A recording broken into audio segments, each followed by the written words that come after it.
स्वागत है एक बार फिर से दोस्तों इंडियन स्टॉक मार्केट के इस नए वीडियो में। दोस्तों लंबी अवधि के निवेश के लिए आज जिस स्टॉक के बारे में हम लोग चर्चा करने वाले हैं, केमिकल सेक्टर की मिड कैप की कंपनी है तथा बीते 1 से 1.5 वर्ष पूर्व ही यह कंपनी मार्केट में लिस्ट हुई।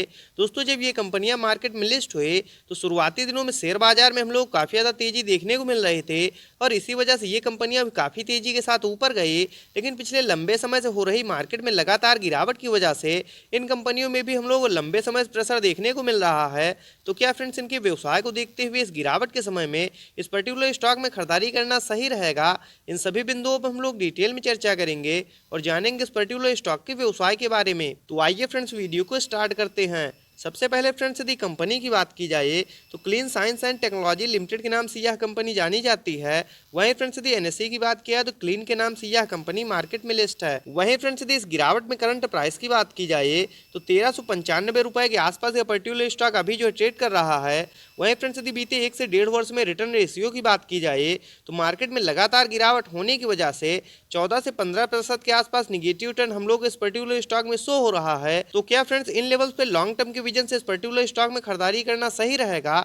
इन सभी बिंदुओं पर हम लोग डिटेल में चर्चा करेंगे और डालेंगे एक नज़र इस पर्टिकुलर स्टॉक के टेक्निकल्स तथा फंडामेंटल्स पे। तो सबसे पहले फ्रेंड्स यदि कंपनी की बात की जाए तो clean science and technology limited के नाम से यह कंपनी जानी जाती है। वहीं फ्रेंड्स यदि clean science and technology limited के कारोबार की बात की जाए तो 2003 के आसपास यह कंपनी अस्तित्व में आई तथा one of the leading chemical manufacturer, जो कि फ्रेंड्स भारत के साथ साथ विदेशों में भी इनके केमिकल्स की सप्लाई की जाती है तथा विभिन्न प्रकार के क्रिटिकल स्पेशलिटी केमिकल्स को यह कंपनी बनाती है।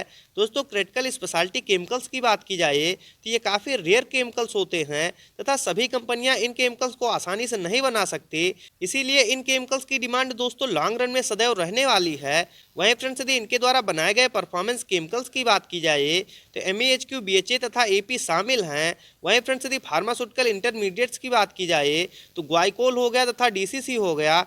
इसके साथ साथ फ्रेंड्स विभिन्न सारे FMCG केमिकल्स को भी यह कंपनी बनाती है। नो डाउट फ्रेंड्स जिस प्रकार के सेगमेंट में ये कंपनियां कार्यरत हैं, निश्चित ही लंबी अवधि में और तेजी के साथ ग्रो होंगी, इसमें कोई दो राय नहीं। वहीं फ्रेंड्स यदि कंपनी के प्लस पॉइंट की बात की जाए तो परफॉर्मेंस केमिकल कैटेगरी से ही 70% के आसपास रेवेन्यू यह कंपनी अपने 4 की प्रोडक्टों द्वारा जनरेट करती है, जिसमें आपका MEHQ, BHA, AP तथा TBHQ शामिल है। वहीं फ्रेंड्स यदि बात की जाए clean science and technology limited के टेक्निकल्स के तो करंट टाइम में 14,823 करोड़ के आसपास मार्केट कैप निकल के आ रहा है। नो डाउट फ्रेंड्स यह मिड कैप की कंपनी है और कहीं न कहीं इन कंपनियों में स्मॉल कैप की तुलना में जोखिम कम रहता है, तो यह भी इस पर्टिकुलर स्टॉक के लिए एक प्लस पॉइंट है। वहीं फ्रेंड्स यदि इस गिरावट में करंट प्राइस की बात की जाए तो 1395 रुपए के आसपास यह पर्टिकुलर स्टॉक अभी जो है ट्रेड कर रहा है। वहीं फ्रेंड्स यदि बीते 1 वर्ष में हाई लो की बात की जाए तो 2149 का हाई लगाने के बाद 1330 का लो लगाने के बाद कहीं न कहीं यह पर्टिकुलर स्टॉक अभी अपने लो के आसपास ट्रेड करता हुआ देखने को मिल रहा है। वहीं फ्रेंड्स यदि इस गिरावट में स्टॉक PE की बात की जाए तो 52 की तथा बुक वैल्यू 82.3 की। वहीं फ्रेंड्स यदि डिविडेंड यील्ड की बात किया तो 0.24% तथा ROCE return on capital employed की बात की जाए तो 46.6%। वहीं फ्रेंड्स यदि ROE रिटर्न ऑन इक्विटी की बात की जाए तो 34.9%, जो कि फ्रेंड्स इस पर्टिकुलर स्टॉक के लिए काफ़ी ज़्यादा शानदार निकल के आ रहा है तथा फेस वैल्यू 1 की निकल के आ रही है। वहीं फ्रेंड्स यदि इस गिरावट में एक नज़र हम लोग चार्ट पे डालते हैं तो आप लोग देख सकते हैं करंट टाइम में पर्टिकुलर स्टॉक अपने 200 डेमास काफ़ी ज़्यादा नीचे ट्रेड कर रहा है। तो वैल्यू इन्वेस्टिंग के हिसाब से दोस्तों इस समय इस पर्टिकुलर स्टॉक में खरीदारी करने के लिए बिल्कुल सही समय है। वहीं फ्रेंड्स यदि बात की जाए कंपनी के प्लस पॉइंट की तो आप लोग देख सकते हैं बीते 5 वर्ष से यह कंपनी 37.3% के CAGR के साथ ग्रो होते हुए आ रही है तथा ROE के ट्रैक रिकॉर्ड की बात की जाए तो बीते 3 वर्ष से 40.4% के आसपास निकल के आ रहा है। तो दोस्तों यह भी इस पर्टिकुलर स्टॉक के लिए एक प्लस पॉइंट है। वहीं फ्रेंड्स यदि बात की जाए इनके क्वार्टरली बेसिस नेट प्रॉफिट की तो आप लोग देख सकते हैं मार्केट में लगातार गिरावट के बावजूद भी ये कंपनियां लगातार क्वार्टर दर क्वार्टर धीरे धीरे करके ग्रो होते हुए जा रही हैं। दोस्तों आगे नो डाउट जैसे ही मार्केट रिकवर होगा ये कंपनियां फिर से तेजी के साथ ग्रो होंगी, इसमें कोई दो राय नहीं। वहीं फ्रेंड्स यदि बात की जाए इनके ईयरली बेसिस नेट प्रॉफिट की तो हालांकि साल दर साल भी इनके व्यवसाय में किसी प्रकार की कोई दिक्कत नहीं और बीते 3-4 वर्षों में जिस प्रकार की तेजी के साथ ये कंपनियां ग्रो हुई हैं, दोस्तों यदि इस गिरावट में इस पर्टिकुलर स्टॉक का चुनाव किया जाए तो निश्चित ही लंबी अवधि में ये कंपनियां आप लोगों को शेयर मार्केट से मोटा मुनाफा बना के देंगी, इसमें कोई दो राय नहीं। वहीं फ्रेंड्स यदि बात की जाए इस पर्टिकुलर स्टॉक में शेयर होल्डिंग पैटर्न्स के तो दिसंबर 2022 के क्वार्टर के अनुसार 78.50% के आसपास प्रोमोटर्स की होल्डिंग वहीं फ्रेंड्स यदि FIIs की बात किया तो 3.99% तथा DIIs के स्टेक की बात किया तो 4.65%। वहीं फ्रेंड्स यदि पब्लिक की बात किया तो 12.86%। यदि फ्रेंड्स हम लोग पिछले क्वार्टर से तुलना करते हैं तो आप लोग देख सकते हैं DIIs तथा पब्लिक लगातार इस पर्टिकुलर स्टॉक में खरीदारी करते हुए देखने को मिले हैं, तो यह भी इस पर्टिकुलर स्टॉक के लिए एक प्लस पॉइंट है।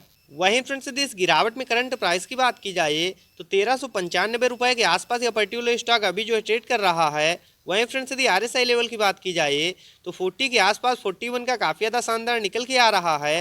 दोस्तों वैल्यू इन्वेस्टिंग के हिसाब से इस समय इस पर्टिकुलर स्टॉक में खरीदारी करने के लिए बिल्कुल सही समय है। वहीं फ्रेंड्स यदि एक नज़र हम लोग चार्ट पे डालते हैं तो आप लोग देख सकते हैं फ्रेंड्स पिछले लंबे समय से मार्केट में लगातार गिरावट होने की वजह से इन कंपनियों में लंबे समय से हम लोग को प्रेशर देखने को मिल रहा है, लेकिन जैसे निचले लेवल से मार्केट में रिकवरी आती है ये कंपनियां भी काफ़ी तेज़ी के साथ ऊपर जाने के प्रयास करती हैं। लेकिन नो डाउट फ्रेंड्स मार्केट में लगातार गिरावट होने की वजह से ऊपरी लेवल पे ये कंपनियां सस्टेन नहीं कर पा रही हैं। नो डाउट दोस्तों जिस प्रकार के टेक्निकल्स पे ये कंपनियां ट्रेड कर रही हैं इनके व्यवसाय में किसी प्रकार की कोई दिक्कत नहीं। और यदि इस गिरावट में आप लोग भी इस पर्टिकुलर स्टॉक में खरीदारी करना चाहते हैं तो 1400 रुपये के नीचे जब भी आप पर्टिकुलर स्टॉक ट्रेड करता हुआ मिल जाए अपने फंड के हिसाब से आप लोग निश्चित ही इन कंपनियों के चुनाव कर सकते हैं। बाकी जिस प्रकार के सेगमेंट में कंपनियां कार्यरत हैं दोस्तों लंबी अवधि में इन कंपनियों का फ्यूचर ब्राइट है। और यदि इस गिरावट में इस तरह क्वालिटी के स्टॉक्स का चुनाव किया जाए तो निश्चित ही लंबी अवधि में ये कंपनियां आप लोगों को शेयर मार्केट से मोटा मुनाफा बना के देंगी। तो दोस्तों इस प्रकार के टेक्निकल्स तथा फंडामेंटल्स के साथ वीडियो को देखने के लिए कृपया सब्सक्राइब करें चैनल को और लाइक करें वीडियो को। मिलते हैं नेक्स्ट वीडियो में। Bye friends.